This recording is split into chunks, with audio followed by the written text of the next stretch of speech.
Welcome to Anand education academy. APPC group 2 మెయిన్స్లో భాగంగా daily practice ఒక 50 బిట్స్ చూద్దాం. టోటల్ అన్ని సబ్జెక్ట్స్ అండి. AP history, Indian polity, science and technology and economy.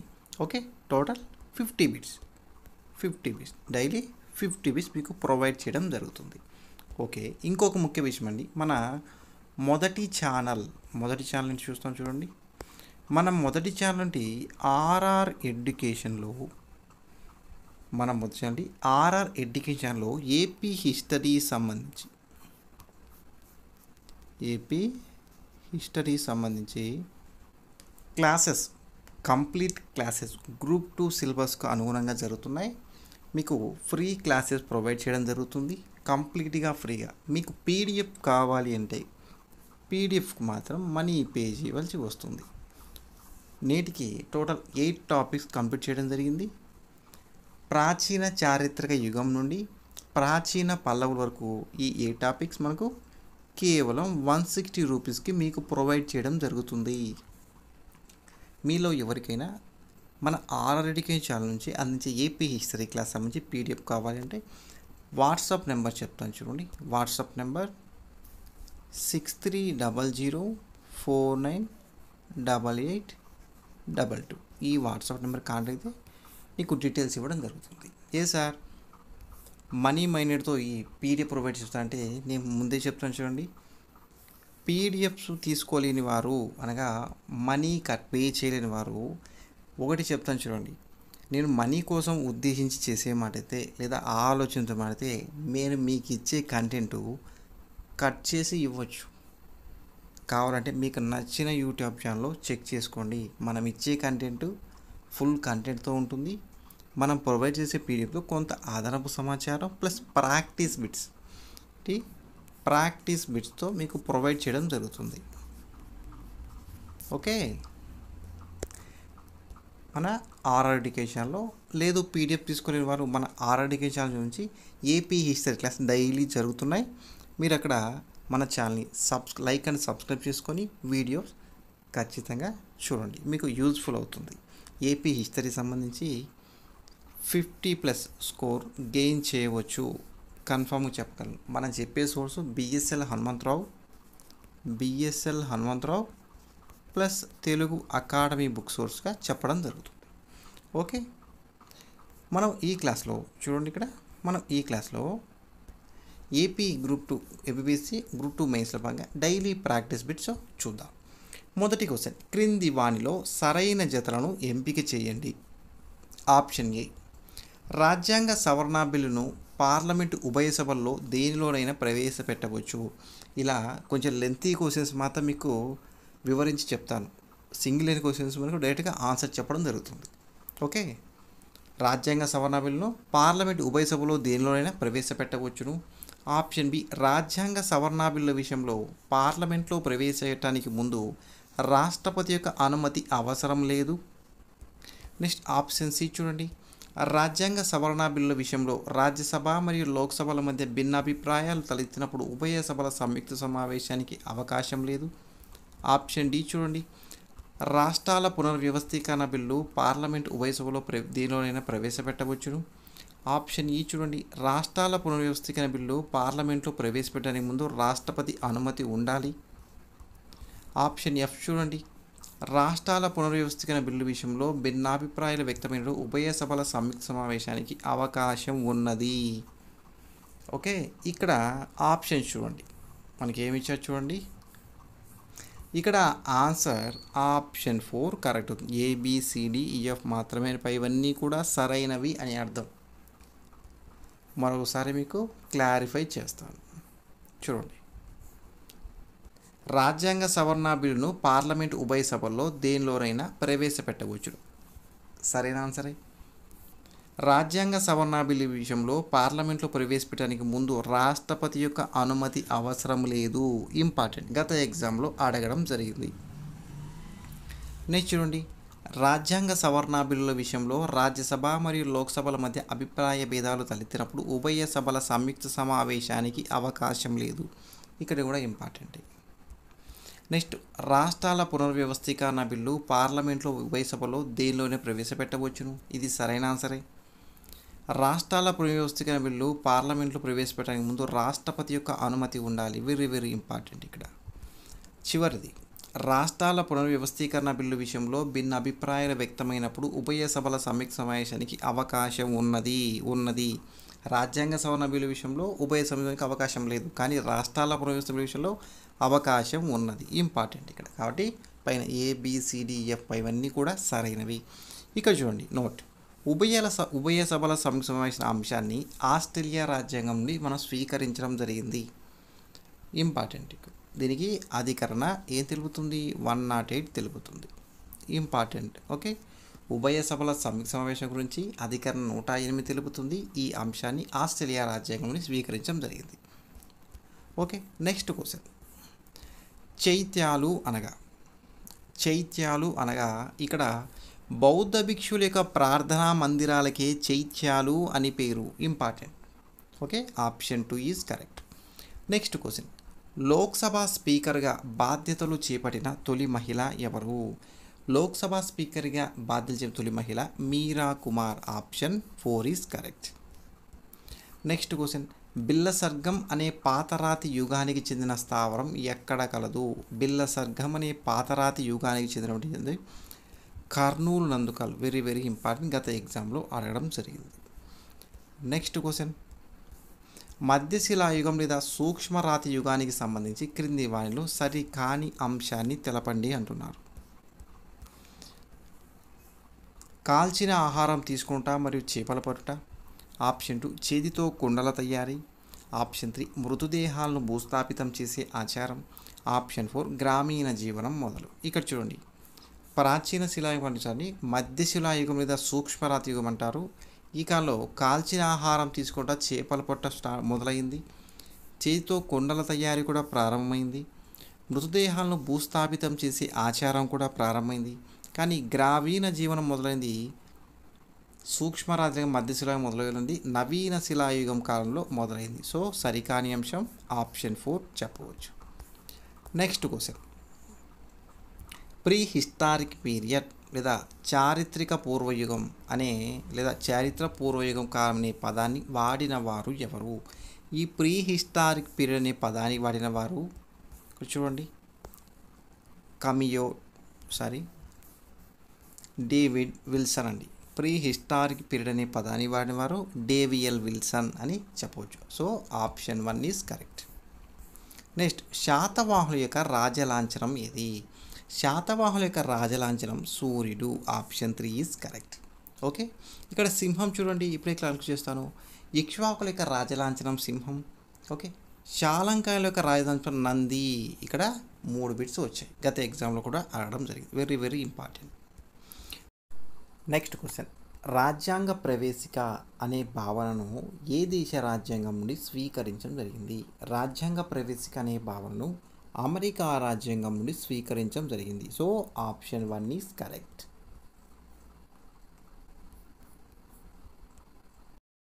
Next question. 1976లో చేసినటువంటి 42వ రాజ్యాంగ సవరణ ద్వారా ఉపోద్ఘాతంలో పొందుపరచబడని పదం ఏది? ఇక్కడ ఉపోద్ఘాతం అన్న రాజ్యాంగ ప్రవేశీకరణ ముందు మాట అన్నా కూడా ఒకటే, మనం గుర్తుపెట్టుకోవాలి. ముఖ్యంగా ఉపోద్ఘాతంలో పొందుపరచబడిన అంశాలను ఇయ్యారు. మనకు ఫ్రెటర్నిటీ సోదర భావ లేదా సోదర పదాన్ని చేర్చలేదు. ఇక్కడ సోషలిస్ట్, సెక్యులర్, సమగ్రత అనే పదాలను 1975 నుండి 42వ రాజ్యాంగ సవరణ ద్వారా ఇందిరాగాంధీ కాలంలో పొందుపరచడం జరిగింది. ఫ్రెటర్నిటీ అనే పదానికి అర్థం సోదర భావ సోదరతత్వం అంటారు. ఈ పదాన్ని అంబేద్కర్ యొక్క సూచన మేరకు నెక్స్ట్ తర్వాత కాలంలో పొందుపరచడం జరిగింది. ఓకే, కానీ ఇది fraternity. Answer 4 is correct. Next question. రాష్ట్రాల పునర్వ్యవస్థీకరణ కమిటీగా పిలువబడినది చాలా ఇంపార్టెంట్, గత ఎగ్జామ్లో అడిగారు. ఫజల్ అలీ కమిషన్ను రాష్ట్రాల పునర్వ్యవస్థీకరణ కమిటీగా తెలపడం జరుగుతుంది. So option 2 is correct. ఇక్కడ నోట్ చూడండి, జవహర్లాల్ నెహ్రూ ప్రభుత్వం ఏర్పాటు చేసింది ఈ ఫజల్ అలీ కమిషన్ని 1953 డిసెంబర్ 23న ఏర్పాటు చేయడం గల కారణం రాష్ట్రాల పునర్వ్యవస్థీకరణపై ఖచ్చితమైన సూచన కొరకు ఏర్పాటు చేయడం జరిగింది. Okay, next question. ఇక్ష్వాకులు శాతవాహనులకు సామంతులు అని తెలియచేయు శాసనం ఏది? ఇక్ష్వాకులు శాతవాహనులకు సామంతులు అని తెలియచేయు శాసనం అల్లూరు శాసనం. Option 3 is correct. Next, pro tem speaker అనే అంశాన్ని ఏ దేశ రాజ్యాంగం నుండి స్వీకరించడం జరిగింది? ప్రొటెం స్పీకర్ అనే అంశాన్ని మనం ఫ్రాన్స్ దేశ రాజ్యాంగం నుండి స్వీకరించడం జరిగింది. So option 1 is correct. Important కదా. నెక్స్ట్, కొత్త లోక్సభ ప్రారంభమవుతుంది. ముందుగా స్పీకర్ కాదు ప్రమాణ స్వీకారం చేసేది ఈ ప్రొటెం స్పీకర్. ఓకే, నూతన లోక్సభ స్పీకర్ ఏర్పడే వరకు ఈ ప్రొటెం స్పీకరే ప్రమాణ స్వీకారం చేయిస్తారు కొత్తగా అయినటువంటి అభ్యర్థుల మెంబర్స్తో పాటు. గుర్తుపెట్టుకోవాలి మనం. నెక్స్ట్ మరో క్వశ్చన్. 92వ రాజ్యాంగ సవరణ ద్వారా రాజ్యాంగం ద్వారా గుర్తింపబడిన అంటే అధికార భాషలు ఈ రాజ్యాంగ సవరణ ఏవి అని అడుగుతున్నారు. ఇక్కడ చూడండి, 92వ రాజ్యాంగ సవరణ ద్వారా బోడో, డోగ్రీ, మైథిలి, సంథాలి అనే భాషలను గుర్తించడం జరిగింది. ఓకే, మనకు భారత రాజ్యం అనేది 22 భాషలను గుర్తించడం జరిగింది. ఓకే, గుర్తుపెట్టుకోవాలి. Option 2 is correct. Bodo, Dogri, Maithili, Santali. Next, నూతన రాష్ట్రాల ఏర్పాటు పేర్ల మార్పు సమయంలో తప్పనిసరిగా సవరించవలసిన షెడ్యూల్. గత ఎగ్జామ్లో అడిగారు. నూతన రాష్ట్రాల ఏర్పాటు మరియు పేర్లు మార్పు సమయంలో తప్పనిసరిగా సవరించవలసిన షెడ్యూలు మనకు ఏం చెప్తున్నారు ఆన్సరు? షెడ్యూల్ 4వ షెడ్యూల్. ఏంటండి ఆన్సర్? 4వ షెడ్యూల్ సవరించవలసి ఉంటుంది. So option 4 is correct. నూతన రాష్ట్రాల ఏర్పాటు పేర్ల మార్పు సమయంలో తప్పనిసరిగా 4. సో ఆన్సర్ 4 ఈజ్ కరెక్ట్ అండి. Next question. మీకు ఏదైనా డౌట్గా కన్ఫ్యూజ్గా ఉంటే నాకు చెప్పాను కదా, డిస్క్రిప్షన్లో లింక్ ఇస్తాను. అక్కడి నుంచి మీరు పీడిఎఫ్ డౌన్లోడ్ చేసుకోవచ్చు. మీకు ఏమైనా డౌట్ ఉంటే మీరు కామెంట్ బాక్స్లో మెసేజ్ చేయండి. Okay, next. ప్రవేశిక భారత రాజ్యాంగం యొక్క మౌలిక స్వరూప అంశాల్లో ఒకటిగా సుప్రీంకోర్టు ఏ కేసులో తెలిపింది? ప్రవేశిక అనేది భారత రాజ్యాంగం యొక్క మౌలిక స్వరూపాలోని అంశాల్లో ఒకటిగా సుప్రీంకోర్టు కేశవానంద భారతి కేసులో తెలిపింది 1973లో. So very important. Option 2 is correct. Next question. శాతవాహనుల సామ్రాజ్యంలోని రాష్ట్రాల గల పేరు ఏమి? శాతవాహన రాష్ట్రాల గల పేరు ఆహారాలు అంటారు. Option 1 is correct. గత ఎగ్జామ్లో అడగడం జరిగింది. నెక్స్ట్, క్రింది వాటిలో సరైన జతలను ఎంపిక చేయండి. శాతవాహనులు తొలి దశ కాలంలో వస్తు మార్పిడి విధానం అమల్లో ఉండేది శాతవాహన కాలంలో. నెక్స్ట్, వీరి కాలంలో వాణిజ్యం ద్రవ్య ఆర్థిక విధానంపై ఆధారపడింది. ఆప్షన్ సి చూడండి, భారతదేశంలో మొదటిగా నాణ్యాలు వేయించిన వారు గోబద్ధులు. శాతవాహనుల కాలంలో సీసపు నాణ్యాల తర్వాత రాగి నాణ్యాలు అధిక సంఖ్యలో విడుదల చేయడం జరిగింది. ఇక్కడ ఆప్షన్ చూడండి, ఇక్కడ ఆప్షన్ 3 కరెక్ట్ అవుతుంది. పైవన్నీ కూడా సరైనవే. ఓకే, ఇంకోసారి కంక్లూడ్ చేస్తాను. తొలి దశలో శాతవాహన కాలంలో వస్తు మార్పిడి విధానం అమల్లో ఉండేది. సరైన ఆన్సరే. వీరి కాలంలో వాణిజ్యం ద్రవ్య ఆర్థిక విధానంపై ఆధారపడి, ఇది కూడా సరైన ఆన్సరే. భారతదేశంలో మొదటిగా నాణ్యాలు వేయించిన వారు గోబద్ధుడు, ఇది కూడా సరైన ఆన్సరే. శాతవాహనుల కాలంలో సీసపు నాణ్యాలు అధికంగా ముద్రించాయి. Very very important. చాలా గత ఎగ్జామ్లో అడిగారు. శాతవాహన కాలంలో గుర్తుపెట్టుకోవచ్చు. శాతవాహన సీసపు నాణ్యాల తర్వాత రాగి నాణ్యాలు అధిక సంఖ్యలో విడుదల చేశారు. So option 3 is correct. పైవన్నీ ఏబిసిడి మాత్రమే సరైనవి అని చెప్పారు. పైవన్నీ కూడా కరెక్టే. Next question. క్రింది వాటిలో సరైన వాటిని తెలపండి. భారతదేశంలో జాతీయ ఆదాయాన్ని మిశ్రమ పద్ధతిలో లెక్కిస్తారు. భారతదేశంలో జాతీయ లెక్కించే సంస్థ కేంద్ర గణాంక సంస్థ, సిఎస్ఓ అంటారు. జాతీయ ఆదాయాన్ని సిఎస్ఓ ప్రస్తుత ధరలో మరియు స్థిర ధరలో లెక్కిస్తుంది. ఆప్షన్ డి చూడండి, జాతీయ ఆదాయం లెక్కించడంలో గాలివాటం ఆదాయాలు మరియు లాభాలు పరిగణించరు. ఆన్సర్ 3 అవుతుంది. పైవన్నీ కూడా అంటే ఏబిసిడి మాత్రమే లేదా పైవన్నీ కూడా సరైనవే. మీకు ఒకసారి వివరణిస్తాను చూడండి. భారతదేశంలో జాతీయ ఆదాయాన్ని మిశ్రమ పద్ధతిలో లెక్కిస్తారు. ఇంపార్టెంట్ అండి, గత ఎగ్జామ్లో కూడా అడగడం జరిగింది.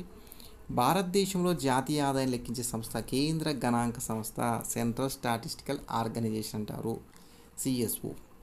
జాతీయ ఆదాయాన్ని సిఎస్ఓ ప్రస్తుత ధరలు మరియు స్థిర ధరలు లెక్కిస్తుంది. నెక్స్ట్ జాతీయ ఆదాయం లెక్కించడంలో గాలివాటం అనగా ఆదాయాలు లాభాలు పరిగణించరు. అనగా జూదము బెట్టింగ్స్ ఉంటాయి కదా, వాటి వల్ల లభించే ఆదాయ లాభాలు పరిగణించరు. ఓకే, ఇవన్నీ కూడా సరే.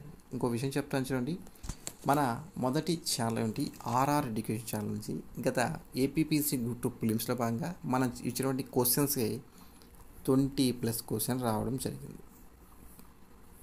కావాలంటే మనం ప్రొవైడ్ చేసినటువంటి వీడియోలో కరెంట్ అఫైర్స్ కానీ, జియోగ్రఫీ కానీ, హిస్టరీ కానీ లైన్ టు లైన్ వచ్చాయి. కావాలంటే మీకు డౌట్ ఉంటే ఒకసారి చెక్ చేసుకోండి.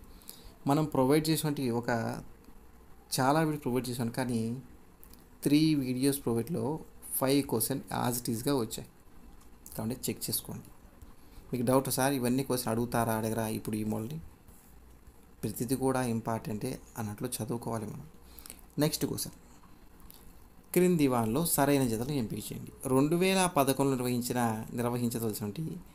నిర్వహించిన జనగణన దేశంలో 15 మరియు స్వాతంత్రాంతం 7వది. గత ఎగ్జామ్లో రావడం జరిగింది. నెక్స్ట్, నూతనంగా నిర్వహించదలిచిన జనగణన కాగితరహిత జనాభా లెక్కలుగా పరిగణించదగింది. 2020 జనాభా లెక్కల సేకరణకు కేంద్ర ప్రభుత్వం 8,754.23 కోట్లు కేటాయించిన ఆర్థిక శాఖ సిఫార్సు చేసింది. భారతదేశంలో ప్రతి 10 సంవత్సరాలకు ఒకసారి జనాభా లెక్కల సేకరణ జరుగుతుంది. ఇక్కడ మనకు 19th క్వశ్చన్కి ఆప్షన్ 2 సరుగుతుంది, ABCD మాత్రమే. అంటే ఇవన్నీ కూడా సరైనవి. మీకు డౌట్ రావచ్చు, సార్ 2011లో జనాభా లెక్కలు జరిగాయి, మళ్ళీ ఒక 10 years అంటే 2021కు జరగాలి కదా సార్ అంటే కొన్ని కారణాలతో, అనగా కోవిడ్ కారణాలతో నిర్వహించలేదు. కావున త్వరలో గవర్నమెంట్ ఫామ్గా స్టార్ట్ చేయవచ్చు. ఓకే, నెక్స్ట్ క్వశ్చన్, భారతదేశంలో అత్యధిక జనాభా వృద్ధి రేటు నమోదైనది ఎప్పుడు అంటారు? భారతదేశంలో అత్యధిక జనాభా వృద్ధి రేటు నమోదైనది 1971. Very very important. ఎంత నమోదైంది అంటే దశాబ్ద వృద్ధి rate 24.8%. Very very important. Next question, 2011 జనాభా లెక్కల ప్రకారం అధిక స్త్రీ పురుష నిష్పత్తిలో కేరళ 10,809 స్థానంలో ఉండగా ఆంధ్రప్రదేశ్ 8వ స్థానంలో నిలిచింది.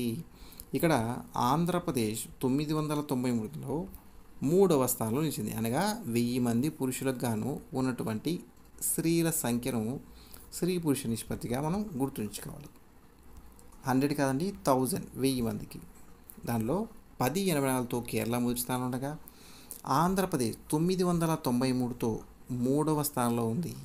అయితే తమిళనాడు 996తో 2వ స్థానంలో ఉంది. Very very important.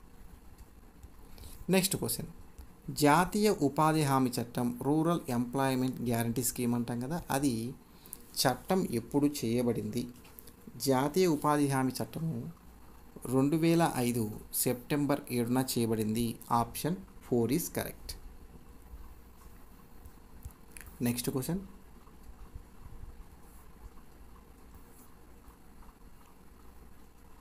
1965లో జాతీయ వ్యవసాయ ధరల కమిషన్ ఎవరి అధ్యక్షతన ఏర్పాటు చేశారు? 1965లో జాతీయ వ్యవసాయ కమిషన్ను ఎల్కే జా అధ్యక్షతన ఏర్పాటు చేశారు. Option 2 is correct. నోట్ చూడండి, ఈ వ్యవసాయ ధరల కమిషన్ను వ్యవసాయ వ్యయాలు ధరల నిర్ణయ commission for agricultural cost and prices CACPగా 1985లో మార్చారు. వ్యవసాయ ధరల కమిషన్నే వ్యవసాయ వ్యయాలు ధరల నిర్ణాయక commission for agricultural cost and ప్రైజెస్గా 1985లో మార్చారు. నెక్స్ట్ క్వశ్చన్, క్రింది వానిలో సరికాని అంశాన్ని తెలపండి. ఒక దేశ భౌగోళిక సరిహద్దులో జరిగిన ఉత్పత్తిని GDP సూచిస్తుంది. GDPలో తరుగుదల కలిసి ఉంటుంది. నెక్స్ట్, GDPలో నికర విదేశీ కారక ఆదాయం కలిసి ఉండదు. GDP అనేది ఒక సంకుచిత భావన. ఈ పైవన్నీ ఆప్షన్ చూడండి, పైవన్నీ కూడా సరైనవే. ఏం సార్ అక్కడ సరికానిది అడిగారని కొన్ని ఎగ్జామ్లో కూడా అలానే అడుగుతారు, మనకు చూసుకోవాలి. ఓకే, ఇవన్నీ కూడా సరైన ఆన్సర్. ఇవన్నీ option 4 is correct. Next question, జాతీయ ఆహార భద్రతా చట్టంను ఎప్పుడు చేశారు? జాతీయ ఆహార బడ్జెట్ను 2013లో చేయడం జరిగింది. చాలా ఇంపార్టెంట్ అండి ఇది, గత ఎగ్జామ్ కూడా అడిగారు. Next question, missile man of India అని ఎవరిని పిలుస్తారు? మిసైల్ మ్యాన్ ఆఫ్ ఇండియాని ఏపీజే అబ్దుల్ కలాంని పిలుస్తారండి. Option 4 is correct. Next question, PSLV అనగా polar satellite launching vehicle. Polar satellite launching లేదా లాంచ్ వెహికల్ అని చెప్పొచ్చు. Option 3 is correct. Next question, తమిళనాడులో కూడంకులం అణువిద్యుత్ కేంద్రాన్ని స్థాపించడానికి భారతదేశానికి ఏ దేశం సహాయం చేసింది? ఈ కూడంకులం అణువిద్యుత్ కేంద్రం తమిళనాడులో కలదండి. దీనికి రష్యా దేశం సహకారం చేరింది. Option 4 is correct. Next question, Vikram Sarabhai అంతరిక్ష కేంద్రం ఎక్కడ కలదు? విక్రమ్ సారాభాయ్ అంతరిక్ష కేంద్రం తిరువనంతపురం కలదు. Option 2 is correct. Next question, భారత అంతరిక్ష పరిశోధన సంస్థ ఇస్రోను ఏ సంవత్సరంలో స్థాపించబడింది? ఇస్రో 1969లో బెంగళూరు కేంద్రంగా ఏర్పాటు చేయడం జరిగింది. Option 3 is correct. ఇస్రో యొక్క ప్రధాన కార్యాలయం బెంగళూరు అండి, గత ఎగ్జామ్లో అడిగారు. Okay, option 3 is correct. Next question, భారతదేశ ఉపగ్రహ ప్రయోగ కేంద్రం ఎక్కడ కలదు? భారతదేశ ఉపగ్రహ ప్రయోగ కేంద్రం ఆంధ్రప్రదేశ్లోని నేటి తిరుపతి జిల్లాలోని శ్రీహరికోటలో కలదు. గతమైతే నెల్లూరు జిల్లా, ప్రస్తుతమైతే తిరుపతి జిల్లాలో కలదు. So option 1 is correct. Next question, ప్రపంచ అంతరిక్ష యాత్రా దినోత్సవాన్ని ఎప్పుడు నిర్వహిస్తారు? ప్రపంచ అంతరిక్ష యాత్రా దినోత్సవాన్ని మనం ఏప్రిల్ 12న నిర్వహించడం జరుగుతుంది. So option 3 is correct. Option 3 is correct. ప్రపంచ అంతరిక్ష యాత్ర ఏప్రిల్ 12. నెక్స్ట్ క్వశ్చన్ చూడండి, ఇక్కడ నోట్ చూడండి.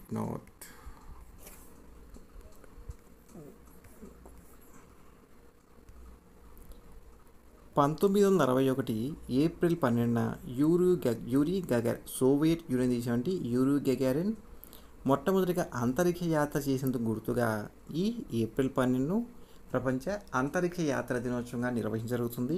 అయితే ప్రపంచ అంతరిక్ష యాత్ర యొక్క 2024 సంవత్సరం యొక్క theme encouraging scientific curiosity. Important, encouraging scientific curiosity. Okay, next question, nano technology అనే పదాన్ని మొదటిగా ఉపయోగించిన వారు ఎవరు? నానో టెక్నాలజీ అనే పదం మొదటగా ఉపయోగించిన వారు నోరియో టానీగూచి. నెక్స్ట్ క్వశ్చన్, భారతదేశపు మొట్టమొదటి 3D ప్రింటెడ్ హ్యూమనాయిడ్ రోబోట్ ఏది? భారతదేశం యొక్క మొట్టమొదటి 3D printed humanoid robot Manav అండి. Option 2 is correct. Next question, చంద్రుని యొక్క దక్షిణ ధ్రువం వద్ద వ్యోమనౌకను దింపిన తొలి దేశంగా చరిత్రకెక్కింది ఇది భారతదేశం అండి. Option 4 is correct. ఇక్కడ కొంత ఇంపార్టెంట్ చూద్దాం.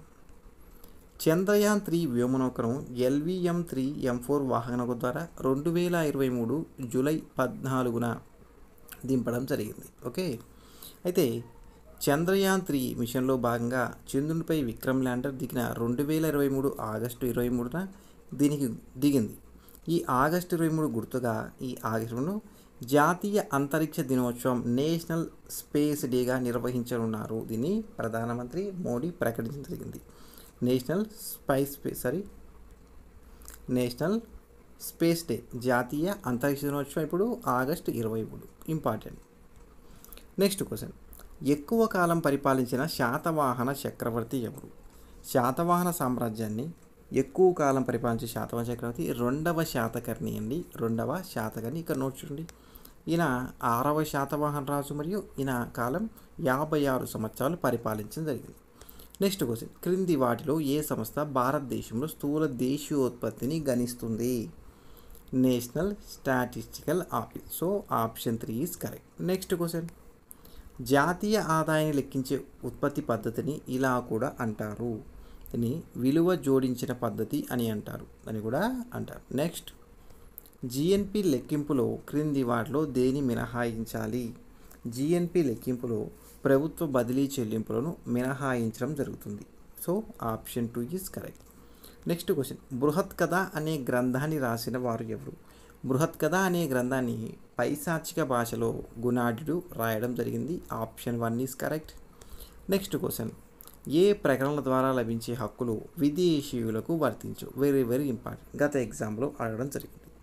అధికరణ 15, 16, 19, 29, 30 అధికరణలు అనే ప్రాథమిక హక్కులు విదేశీయులకు వర్తించవు. Very very important. So option 2 is correct. 15, 16, 19, 29, 30.